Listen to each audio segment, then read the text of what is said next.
দেশের শোবিজের দুই কিংবদন্তি তারকা অভিনেত্রী ডেইজি আহমেদ ও প্রয়াত অভিনেতা বুলবুল আহমেদ, তাদের একমাত্র কন্যা ঐন্দ্রিলা আহমেদ। তিনি স্টার কিডের তকমা নিয়েই শোবিজে পথ চলা শুরু করেন। শিশুশিল্পী হিসেবে কাজ শুরু করেছিলেন তিনি।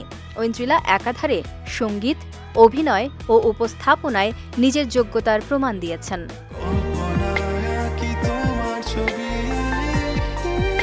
তারকা সন্তান হলেও বাবা মায়ের খ্যাতির সুবিধা কখনোই নেননি ঐন্দ্রিলা।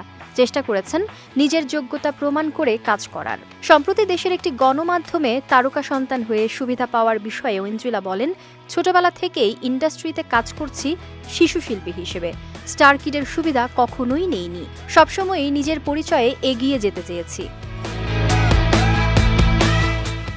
ভাইরাল হওয়া প্রসঙ্গে অভিনেত্রী বলেন, ভাইরাল হওয়া নিয়ে আমি কখনোই চিন্তা করিনি, কারণ এটি ক্ষণস্থায়ী। এই জনপ্রিয়তা বেশি দিন থাকে না, তাই আমি যখন যেটা করি মন থেকেই করি, পরিচ্ছন্নভাবে করার চেষ্টা করি। ভালো কাজ করলে দর্শক এমনিতেই আমাকে স্মরণে রাখবেন। ঐন্দ্রিলার ভাষ্য, পরিবার থেকে তিনি ভালো কাজের শিক্ষা পেয়েছেন, সেটা দিয়েই দর্শকের হৃদয়ে আজীবন বেঁচে থাকতে চান তিনি।